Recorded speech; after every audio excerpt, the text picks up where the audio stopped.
Previously on Butch Patterson, Private Dick.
I was having one of those mornings. The kind of day that puts you to bed without foreplay, then calls you a week later to say you better go see your doctor about a rash. I needed a cigar to take the edge off. I'd been catching Z's at my office for a few days because I still owed my mom 5.5 years back rent, and she'd been turning up the heat. Matches! Dames, go figure. The whole cigar thing was turning me inside out. I needed to take my gray matter on a little vacation before it got all twisty like a drunk contortionist having a grand mal seizure on a hayride gone wrong. Frank was just the ticket.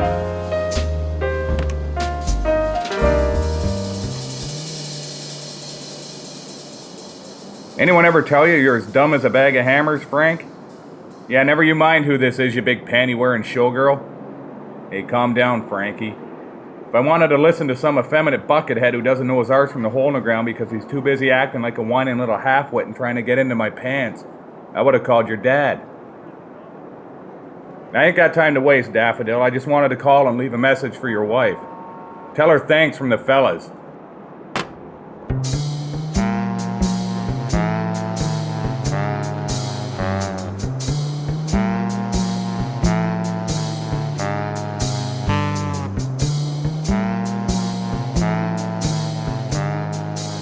Matches!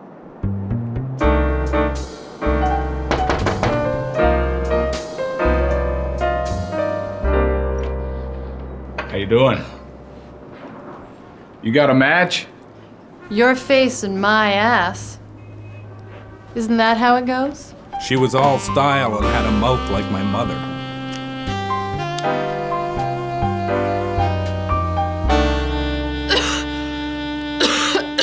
You want a Caesar?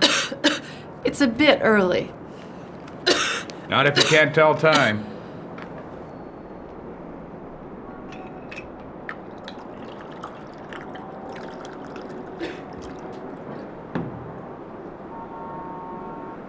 Here's your Caesar.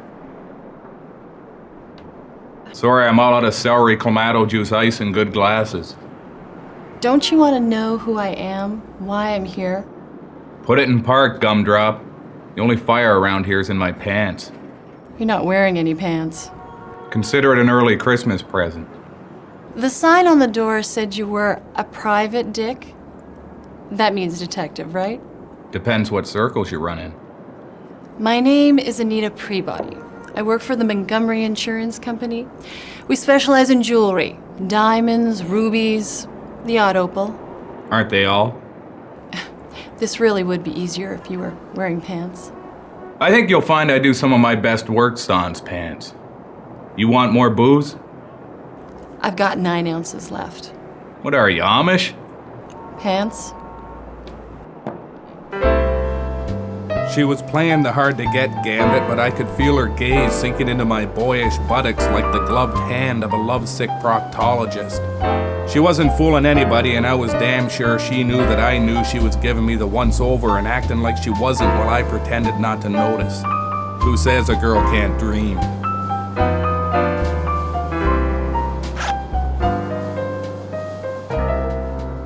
So what kind of rare diamonds? We insure only the finest and most expensive jewelry in the world. Well, kudos for you, Cinnamon Pants. What's that got to do with a grunt like me? Have you ever heard of the Parisian blue? World's biggest and purest rock, one of a kind, priceless? Yeah, old Butch may have caught wind of something like that. It was being flown over for display at the Scott Baio Museum of Fine Art. It was to be their centerpiece exhibit. It's never been seen in North America before.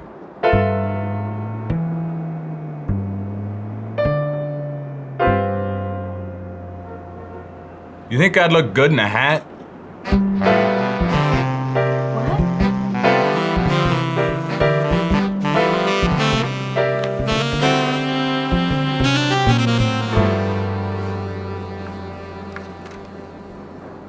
Sorry, I wasn't listening to what you said because I was thinking about myself. Something about putting Scott Baio on display. I'm no art lover, but I gotta tell you, I don't think you're gonna draw much of a crowd.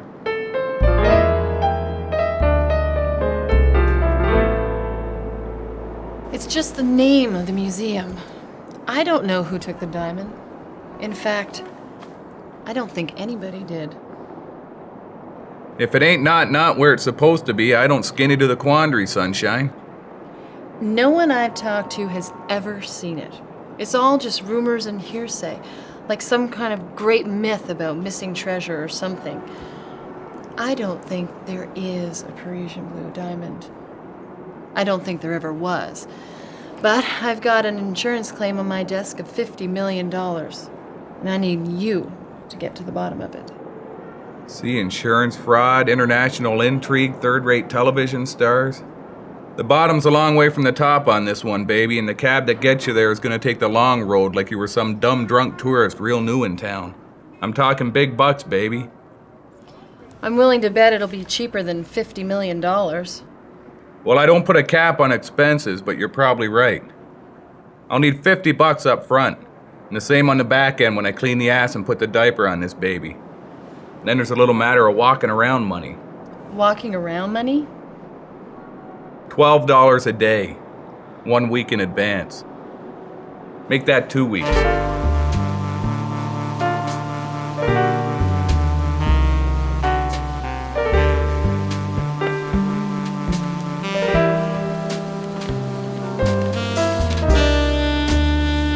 Jesus Christ, that's enough money to fill a pig. I suppose it would be, but why would you want to? Just an old expression.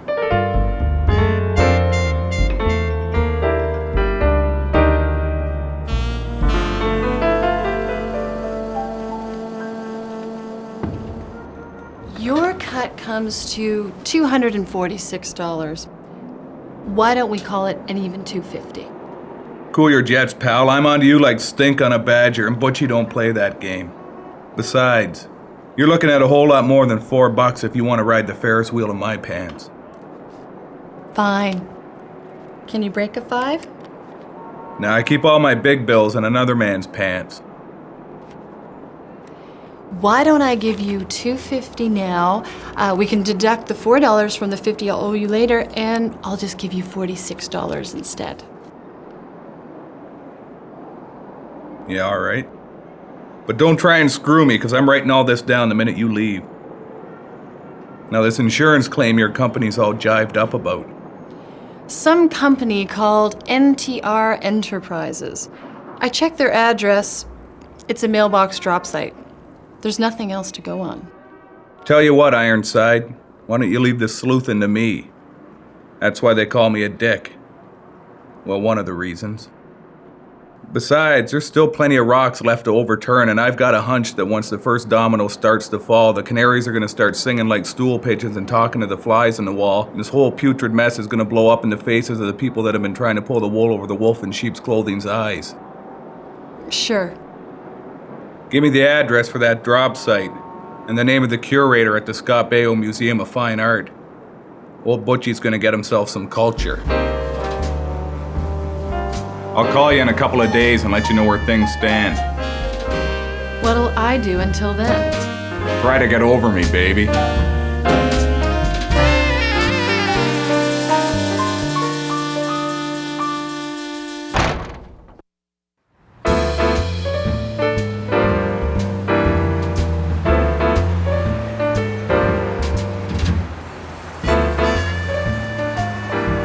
I turned a corner and run smack dab into the big braless bosom of Lady Luck. Funny, ain't it, how life's like that? You find yourself chugging along through the same dull routine, convinced you'll never catch a break. And out of the blue, some dame comes into your life waving a wad of dough thick enough to choke a monkey. A big monkey. Not one of them little cigar-smoking Hollywood movie freaks.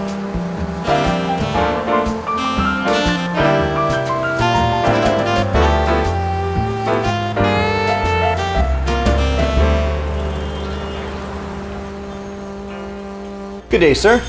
Can I help you? Ain't looking for no bum tango, hero, so forget the flowers and chocolate routine. Come again? Give me the lowdown on the hat. It's a big world. A lot of hats. The hat in the window, smartass. Buzz Aldrin wore that hat on the moon. It's got historical significance. What kind of scratch would a man be looking at to walk out of here with that little piece of historical significance on his head? $2,200. 2200, eh? What size is it? Oh, it's big enough, mister. And it would look real sweet with that suit of yours. Yeah, well, I'm a little short right now. So is Webster. But look what he made of himself. It's a lot of money for a hat. I could see if it came with a car or something, but just a hat. I'll have to think about it. $2,000 even. And I'll throw in Herman Goering's golf shoes. He'll be back.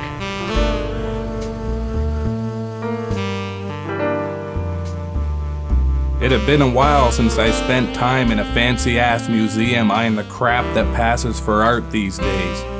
The folks who bought this kind of stuff were the same ones who ate in better restaurants than me, drove nicer cars, had stock portfolios, gorgeous houses, picturesque weekend getaways, good solid families, sat on the boards of hospital and charity committees, paid their taxes, and ran businesses that employed hundreds of people, which helps to stabilize the economy and provide a decent standard of living for their workers. The kind of people who gave endowments to their alma mater and set up scholarship funds for underprivileged kids so they could go on to secondary education and better their lives. Like any of that means jack squat in today's crazy mixed up world. It takes all kinds, I guess.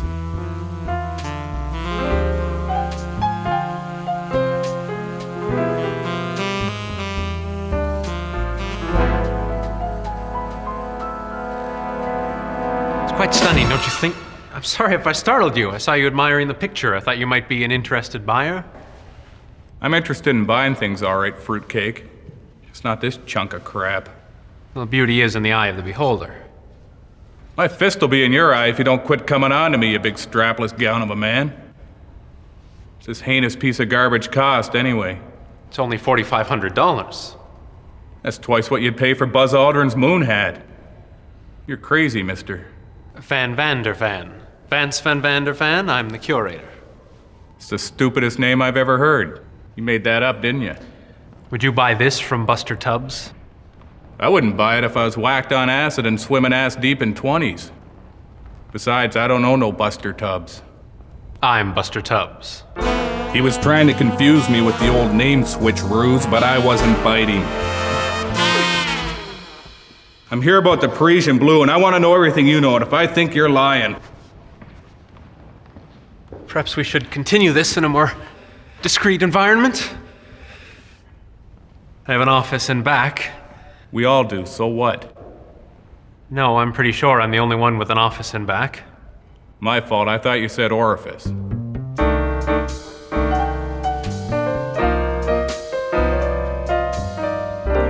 Something to drink, perhaps? I'll take whatever you got.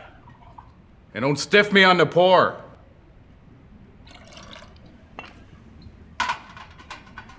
It's 1-year-old Queen Anne. As fine a Scotch as you're likely to find in this office. The true connoisseur would recoil at the splash of water I favor. However, we all must suffer our own peculiarities and habits. I trust it meets with your discerning approval. Pal, when it comes to me and drinking, I got 3 rules. All booze is good booze. Never turn down a free drink. And give me another one before I slap you around like my prison lover. You were asking about the Parisian Blue. What would you like to know? I decided to string them along a little before I set my trap. Life had taught me that showing your cards early could wind you up in the hospital trying to explain to some doctor how your bum got hurt.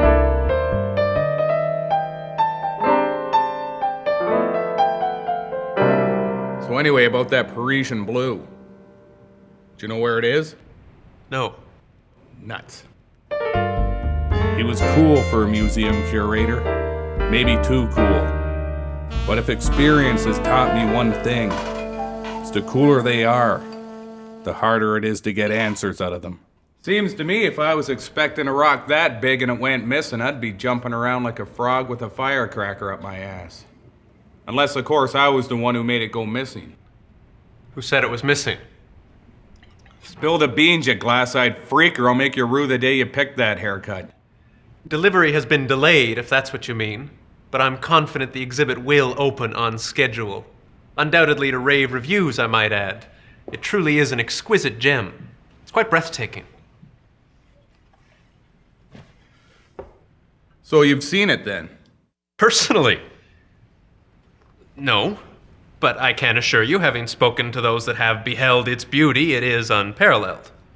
Well, what if I told you it was missing? There's an insurance claim sitting on my client's desk asking her company to pony up 50 million skins to square the deal. Send everyone home with the right size colostomy bag. I'd say that English probably isn't your first language, and I'd say that you're wrong. It's merely a simple delay. Easily explained, I'm sure, and one that will give us all pause for a good chuckle once it's revealed, and we realize all this hubbub was for nothing. Quite simply an overreaction to a non-existent dilemma. Now, if you'll excuse me, I have to get ready for an opening. Anyone I know? Just between you and me, Van Vandervan, I think someone's been yanking your chain. Like when you're walking a really big dog that keeps running ahead of you, pulling on the leash. Chain, I mean. Yanking it. I'm afraid I can't help what you think. I can only tell you what I know. Well, then tell me this. Who exactly was it that was going to lend you this particular rock so you could put it on display and act all cool and fancy? The Parisian Blue is the crowning glory of the world's most astounding private collection. It's owned by the Hubela family of Belgium. Ours is the first museum ever granted the honor of putting it on display. The public is in for a rare treat. Now, is there anything else? My time is at a premium. Yeah, 2 things. Do you think I'd look good in a hat? Well, it depends on the hat. I'd really have to see it on. Now, what else is there?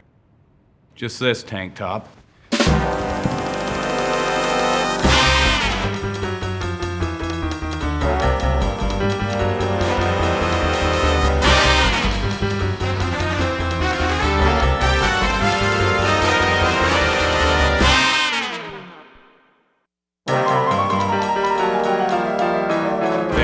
Van talked a good story, but my gut told me different. He was a puppet, a 2-bit museum curator with a made-up name whose dreams of the fast lane led to dumb choices. Things were starting to come together, and I was willing to bet my last testicle that I knew exactly where the puppet master was going to guide the marionettes. And I'd be there with my Sharpie sharp scissors waiting to cut the strings. Until then, I aimed to put some good times under my belt and enjoy my sudden windfall.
Give me the works.